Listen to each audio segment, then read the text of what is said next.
Uma excursão do Santa Cruz para disputar alguns amistosos na década de 40 começou com uma ameaça nazista, passou por uma viagem com ladrões e terminou em tragédia, com 2 jogadores do time morrendo durante a excursão. Fica aí que eu já te conto que história foi essa.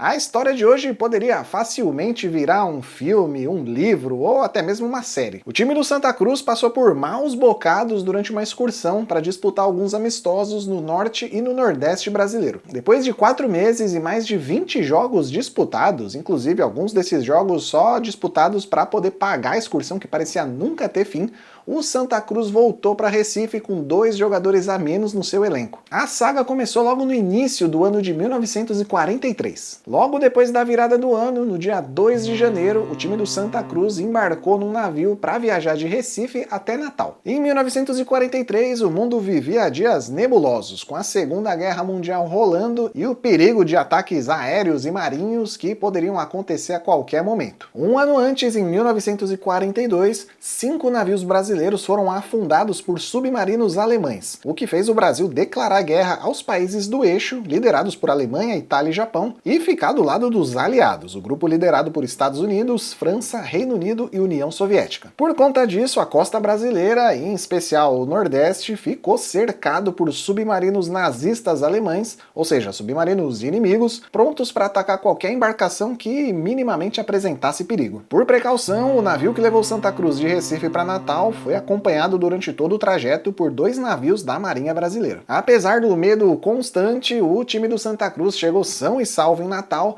para enfrentar a seleção do Rio Grande do Norte num amistoso. E logo na estreia da excursão, o Santa Cruz já fez bonito e goleou por 6-0. A viagem do Santa Cruz foi uma loucura, mas loucura mesmo é o que a Insider tá fazendo nesse mês de novembro. Essa tech t-shirt que eu tô usando e vários outros produtos estão em promoção. E usando o cupom aqui do canal Que Jogo Foi Esse, você pode garantir as suas peças com até 40% de desconto. As camisetas da Insider duram muito, são anti-odor, desamassam no próprio corpo e tem 2 anos de garantia contra desbotamento. Para garantir a sua com os melhores preços do ano, é só usar o cupom JOGOBF. E você pode economizar mais ainda comprando um dos kits disponíveis lá no site, e aí o desconto é maior ainda. O link para o site da Insider tá aqui na descrição e também no comentário fixado. É só clicar e aí o cupom já fica automaticamente aplicado no carrinho. Só presta atenção na hora de finalizar sua compra para ver se o cupom JOGOBF tá aplicado mesmo, e assim você garante um descontão e também ajuda aqui o nosso canal a continuar produzindo conteúdos como esse. Então clica aí e bora ficar estiloso nesse final de ano.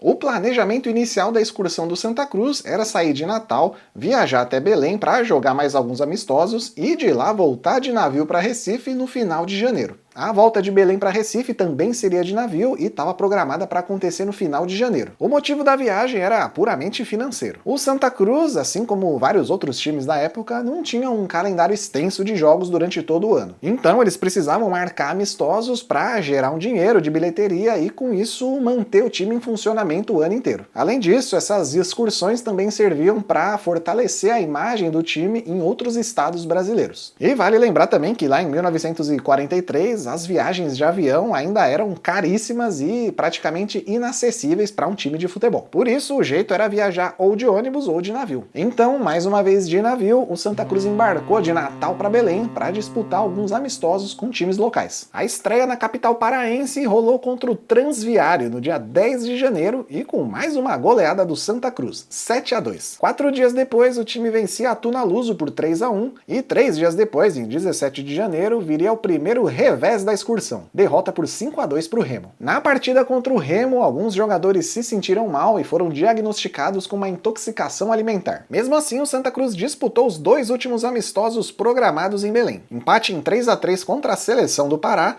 e um agitado 4-4 contra o Paysandu. O bom futebol apresentado pelo Santa Cruz chamou a atenção dos times de Manaus, que convidaram o Santa Cruz para esticar a excursão até lá. Os dirigentes do Santa Cruz, precisando ali encher os cofres do time de dinheiro, viram mais uma oportunidade de aumentar a renda dessa excursão e toparam ir para Manaus. Então lá se foi o time mais uma vez embarcar numa viagem de navio, dessa vez pelos rios da Amazônia. O trajeto entre Belém e Manaus durou 2 longas semanas. E para amenizar o tédio, alguns alguns jogadores passavam o tempo jogando cartas ou então tomando uns drinks ali com o pessoal da tripulação do navio. A chegada em Manaus aconteceu no dia 6 de fevereiro e logo no dia seguinte o Santa Cruz enfrentou o Olímpico, debaixo de muita chuva e num campo totalmente encharcado. Os dirigentes do Santa até tentaram adiar o jogo, mas não teve jeito. O time teve que entrar em campo e, bastante desgastado por conta da viagem, acabou perdendo o jogo por 3-2. Depois vieram mais 4 jogos na capital do Amazonas. Vitórias por 5-1 contra o Rio Negro, 6-0 contra o Nacional, 5-4 novamente contra o Rio Negro e uma derrota por 2-1 para a seleção do Amazonas. A excursão estava rendendo cada vez mais e o Santa Cruz chegou a receber um convite para atuar na Guiana e no Peru e acabou também aceitando os convites. Mas vamos lembrar que o mundo vivia a Segunda Guerra Mundial e viagens internacionais eram bem complicadas nessa época. A Confederação Brasileira de Desportos, mais conhecida como CBD, a antiga CBF, teve mais juízo que os dirigentes do Santa Cruz e barrou a saída do time do Brasil. Caso o Santa Cruz ultrapassasse a fronteira do Brasil para qualquer outro país, o time ficaria suspenso 90 dias. Isso não seria interessante para o Santa Cruz, que não poderia continuar sua excursão. Então o jeito foi continuar em terras brasileiras mesmo. O Santa Cruz, então, embarcou em mais um navio para fazer o trajeto de volta de Manaus para Belém. E nesse trajeto, tudo começou a desandar de uma maneira surreal. Alguns jogadores que sofreram a intoxicação alimentar lá em Belém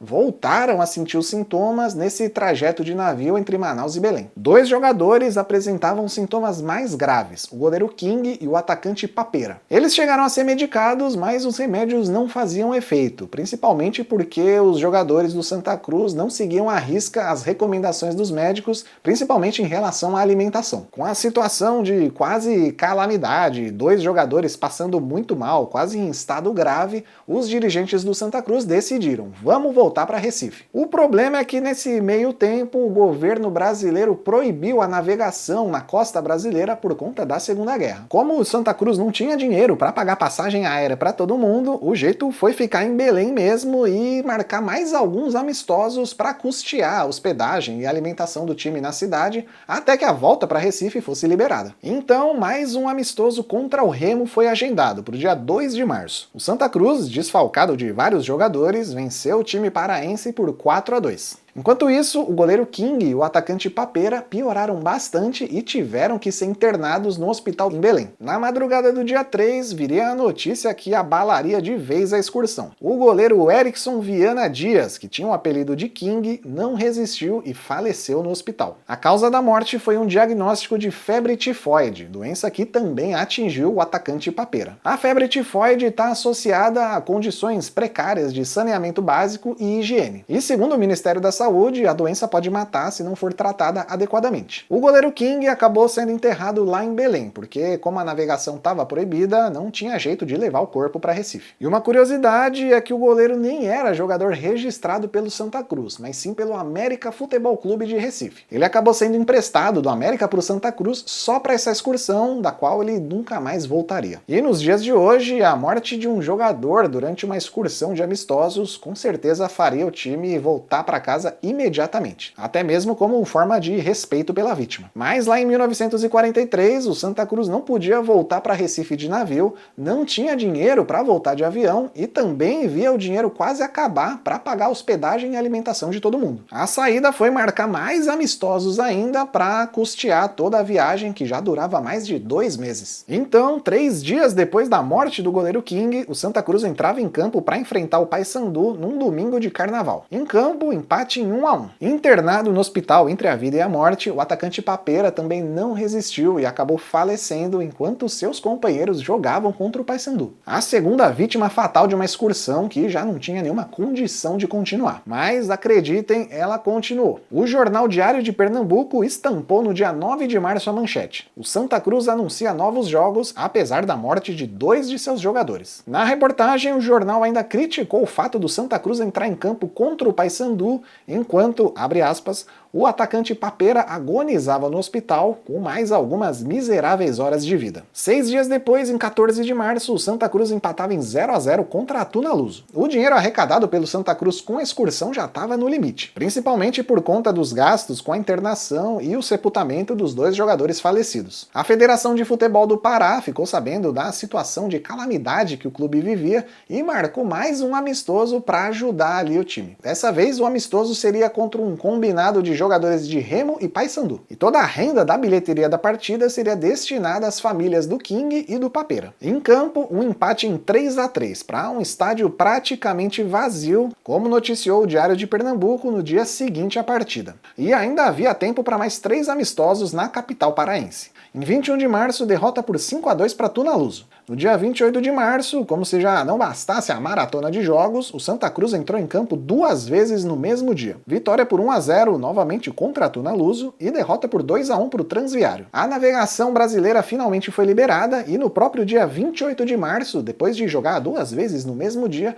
o Santa Cruz iniciou a viagem de volta a Recife. Mas essa seria uma viagem cheia de escalas. Primeiro, uma parada em São Luís do Maranhão. E na viagem de navio entre Belém e São Luís, mais histórias absurdas. Para economizar uma grana, os jogadores trocaram suas passagens da primeira classe para a terceira classe, e aí tiveram que viajar no meio de alguns presidiários que estavam sendo transferidos de Belém para São Luís. Na chegada à capital maranhense, o navio que transportava o time acabou ficando retido. E aí, adivinha, tiveram que marcar mais alguns amistosos para bancar o time lá em São Luís. Entre os dias 4 e 15 de abril, o Santa Cruz disputou 6 amistosos em São Luís, com 3 vitórias, 2 empates e 1 derrota. A navegação novamente foi liberada e aí o Santa Cruz começou a planejar sua viagem de São Luís para Recife. Mas logo que o navio saiu do porto, ele teve que voltar para São Luís por conta da suspeita de submarinos alemães cercando a região. Então a saída foi viajar de trem até Teresina, no Piauí. No caminho, o trem acabou descarrilando 2 vezes, mas sem deixar vítimas. Chegando em Teresina, mais um amistoso foi agendado, dessa vez contra a seleção do Piauí. No dia 18 de abril, o Santa Cruz venceu um agitado confronto por 4-3. De Teresina, a delegação do Santa embarcou num ônibus e foi parar em Fortaleza, última parada da excursão, onde perdeu para o Ceará em mais um amistoso no dia 25 de abril. O jornal Diário de Pernambuco ainda relatou que o time foi abandonado em Fortaleza pelo presidente Aristófanes Trindade, que largou a equipe lá em Fortaleza e voltou para Recife. Na madrugada de 29 de abril, em mais uma viagem de ônibus, a delegação do Santa Cruz finalmente chegou em Recife, quase 4 meses depois do início da saga. A essa altura, o campeonato pernambucano já estava em andamento e o Santa Cruz já tinha disputado 2 partidas com um time alternativo. No final, o Santa Cruz ainda ficou com o vice-campeonato pernambucano de 1943. O título acabou ficando com o Sport, num campeonato bem bagunçado e que nem teve todos os seus jogos disputados. E essa foi a história da excursão surreal do Santa Cruz, que acabou ganhando o apelido de excursão suicida. E eu convido você a continuar aqui no canal assistindo esse outro vídeo aqui, ó, com outra história surreal. O dia em que um goleiro não percebeu que um jogo tinha sido paralisado pela neblina e acabou ficando em campo vários minutos e esquecido pelos seus companheiros. Clica aqui que eu tenho certeza que você vai gostar.